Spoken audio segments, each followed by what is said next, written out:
శ్రీమాత్రే నమః. అందరికీ నమస్కారం. మాఘపురాణం 18వ అధ్యాయం గురించి ఇప్పుడు మనం తెలుసుకుందాం. ఓం నమో నారాయణాయ. ఎటువంటి వారైనా తెలిసి చేసినా తెలియక చేసినా మాఘమాసంలో నదీ స్నానం చేయటం వల్ల ఎంతో పుణ్యాన్ని సంపాదించుకోగలుగుతారు. పరమేశ్వరుడు ఈ విషయంలో పార్వతీదేవికి మరొక కథని వివరిస్తున్నారు. పార్వతీదేవి ఎంతో శ్రద్ధగా వింటున్నారు. ఆ కథ ఏంటో మనం కూడా తెలుసుకుందాం. పూర్వకాలంలో దక్షిణ భారతదేశంలో వసంతవాడ అనే నగరం ఉండేది. అందులో బంగారు శెట్టి అనే పిసినారి వైశ్యుడు ఉండేవాడు. అతని భార్య పేరు తాయారమ్మ. అతనికి పెద్దలు సంపాదించిన ఆస్తి చాలా ఉంది. అయినా అతనికి ఇంకా సంపాదించాలనే కోరిక ఎక్కువగా ఉండేది. వడ్డీ వ్యాపారం చేస్తూ ప్రజలందరినీ పీడిస్తూ ఉండేవాడు. పైసా తక్కువైనా ఎవ్వరినీ వదిలేవాడు కాదు. పరమ పిసినారితనంతో ఉండేవాడు. ఎప్పుడూ డబ్బు సంపాదించాలి అనే దాని మీద తప్ప అతనికి ఇంకొక ధ్యాసే ఉండేది కాదు. ఒక ఆధ్యాత్మిక చింతన ఉండేది కాదు. దైవ పూజలు ఎప్పుడూ చేసేవాడు కాదు. శ్రీహరిని పూజించడం అంటే ఏంటో కూడా అతనికి తెలియదు. దాన ధర్మాల మీద అతనికి ఎటువంటి ఆసక్తి లేదు. ఎప్పుడూ ధన సంపాదనలోనే కాలం గడిపేవాడు తప్ప కడుపుకి కొంచెం అన్నం కూడా తినేవాడు కాదు. అతను పేదవాడు ధనికుడు అనే ఆలోచనతో ఉండేవాడు కాదు. ఎంత పేదవాడైనా తనకు రావాల్సిన రుణం తీర్చకపోతే అతడిని పంచాయతీకి ఈడ్చి అన్యాయంగా అతని ఆస్తులన్నీ కూడా స్వాధీనం చేసుకునేవాడు. కానీ ఆయన భార్య తాయారమ్మ చాలా మంచి ఆవిడ. ఎంతో దయగలిగినది. దైవభక్తి ఎంతగానో ఉన్నది. ఆమె నిత్యం దీపారాధన చేస్తూ ఉండేది.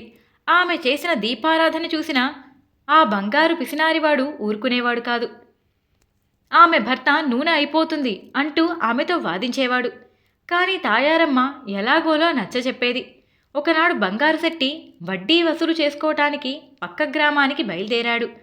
ఆ రోజు రాత్రి వాళ్ళింటికొక వృద్ధ బ్రాహ్మణుడు వచ్చారు. అమ్మా, నేనొక ముసలివాడను. నేను నా గ్రామానికి వెళుతున్నాను. నా గ్రామం ఇంకా చాలా దూరంలో ఉంది. ఇప్పటికే చాలా చీకటి పడిపోయింది. మాఘమాసం కదా, చాలా చల్లగా ఉంది. ఈ చలికి తట్టుకోలేకపోతున్నాను.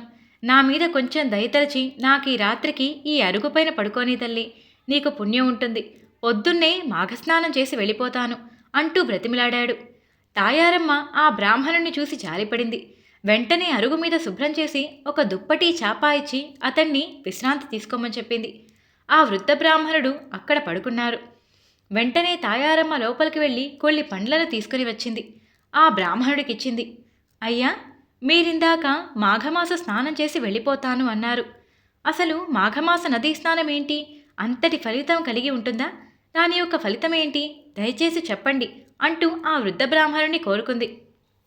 అమ్మాయి, మాఘమాస మహత్యాన్ని చెప్పటం నా వల్ల కాదు. కానీ మాఘమాసంలో నిత్యమూ కూడా నదీ స్నానం చేయటం వల్ల ఎంతటి పాపాలైనా తొలగిపోతాయి. విశేషమైన పుణ్యం కలుగుతుంది.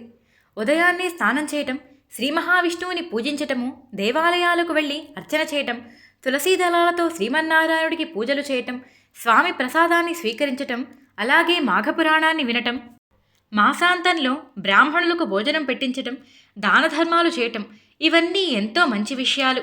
నెల రోజులు చెయ్యలేని వారు ఆఖరి రోజైనా సరే, అంటే ఏకాదశి, ద్వాదశి, పౌర్ణమి తిథులలో అయినా సరే నదీ స్నానం చేయాలి. అలా చేస్తే వారికి విశేషమైన పుణ్యం కలుగుతుంది.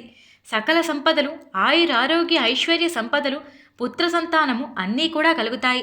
మహాఘోర పాపములన్నీ కూడా మటుమాయమైపోతాయి. ఇది నేను స్వయంగా అనుభవపూర్వకంగా చెప్తున్నాను అని ఆ వృద్ధ బ్రాహ్మణుడు చెప్పారు.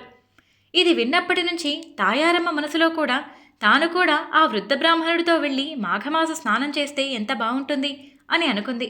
వెంటనే అలా ఆలోచించిన దగ్గర నుంచి విష్ణు ధ్యానంలో మునిగిపోయింది. ఇంతలో పక్క గ్రామానికి వెళ్ళిన భర్త తిరిగి ఇంటికి వచ్చేశాడు.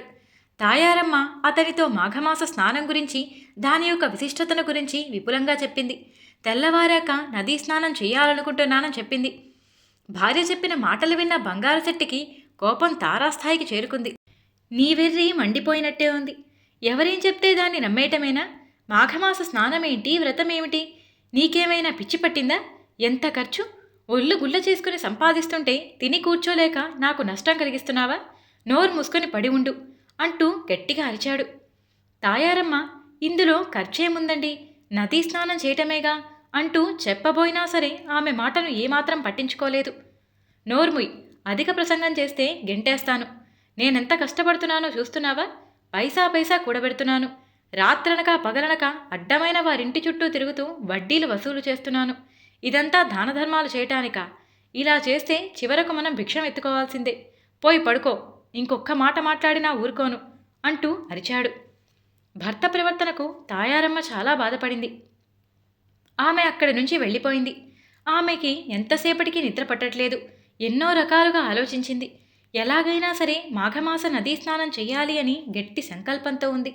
ఎప్పుడు తెల్లవారుతుందా, ఎప్పుడు నదీ స్నానం చేద్దామా అని ఆలోచిస్తూ ఆ శ్రీహరినే ధ్యానిస్తూ ఆత్రంగా ఎదురుచూస్తోంది. ఇంతలో తెల్లవారుజామున అయింది. భర్తకి తెలియకుండా ఆమె నిద్రలేచి ఆ వృద్ధ బ్రాహ్మణుడితో కలిసి నదిలోకి స్నానం చేయటానికి వెళ్ళింది. ఇదంతా పసిగట్టిన ఆ పిసినిగొట్టు బంగారు శెట్టి ఆమె వెంటే వాళ్ళు కూడా వచ్చాడు. అతను ఒక కర్రని తీసుకుని ఆమెను అనుసరిస్తూ వచ్చాడు. ఆమె నదిలోకి దిగిన వెంటనే తాను కూడా నదిలోకి దిగి భార్య జుట్టును పట్టుకొని కొట్టాడు. వారిద్దరూ అలా వెనుగులాటలో అనుకోకుండా ఇద్దరూ కూడా నదిలో మునిగి లేచారు. మాఘమాసంలో నదీ స్నానం చేసిన ఫలము వారిద్దరికీ కూడా దొరికింది. చివరకు బంగారు శెట్టి ఆమెను కొట్టి ఆమెను తనతో పాటు తీసుకుని వెళ్ళిపోయాడు. ఇలా కొంతకాలం గడిచాక వాళ్ళిద్దరూ కూడా చనిపోయారు. తాయారమ్మని తీసుకుపోవటానికి విష్ణుదూతలు వచ్చారు. విష్ణుదూతలు తాయారమ్మని బంగారు రథంపై ఎక్కించుకొని వైకుంఠానికి తీసుకువెళ్తున్నారు. భర్త బంగారు శెట్టిని యమదూతలు వచ్చి నరకానికి తీసుకువెళ్తున్నారు. భర్తను యమదూతలు తీసుకువెళ్లటాన్ని గమనించిన తాయారమ్మ యమభటులతో, ఓ యమభటులారా, ఆగండి. ఏంటి అన్యాయం? నన్ను వైకుంఠానికి తీసుకుని వెళ్తున్నారు, నా భర్తను నరకానికి తీసుకువెళ్తున్నారేంటి? భార్యాభర్తలన్న తర్వాత ఇద్దరూ సమానమే కదా అని ప్రశ్నించింది. యమభటులు, ఓ పుణ్యాత్పురాల, నువ్వు అన్నది నిజమే. కానీ నువ్వు మాఘస్నానం చేసి పవిత్రుడాలివయ్యావు. అందుకే నీకింతటి సద్గతి ప్రాప్తించింది. మరి నీ భర్త ఎప్పుడూ ధనాసతోనే జీవించాడు. ఎప్పుడైనా హరినామ సంకీర్తన అయినా చేశాడా? లేదు. పైపెచ్చు ప్రజలను హింసించి పాపం మూటగట్టుకున్నాడు. భగవద్భక్తి లేని పాపాత్ములకి నరకం కాక ఇంకెక్కడికి వెళ్తారు? అందుకే ఇతడిని నరకానికి తీసుకువెళ్తున్నాం అని సమాధానమిచ్చారు. తాయారమ్మ యమభటులతో వాదానికి దిగింది. సరే, నేను ఒక్కసారి చేస్తేనే నాకు ఇంతటి పుణ్యం దొరికింది. మరి నన్ను కొడుతూ నా భర్త కూడా నదీ స్నానం చేశాడు కదా. మరి ఇద్దరికీ కూడా ఒకటే ప్రాప్తి కలగాలి కదా. ఒకరికి వైకుంఠ ప్రాప్తి, మరొకరికి నరక ప్రాప్తి ఎలా కలిగింది? యమధర్మరాజు అందరి విషయంలోనూ న్యాయంగానే ఉంటారు కదా అని అడిగింది. ఈ మాటతో యమదూతలు ఆశ్చర్యపోయారు. వారికి సందేహంలో పడిపోయారు. వెంటనే చిత్రగుప్తుని దగ్గరకు వెళ్లారు. ఇందులో న్యాయాన్యాయాలు చెప్పమని చిత్రగుప్తుని కోరారు. వెంటనే చిత్రగుప్తుడు పరిశీలించి వారిద్దరికీ కూడా సమానమైన పుణ్యం వచ్చింది.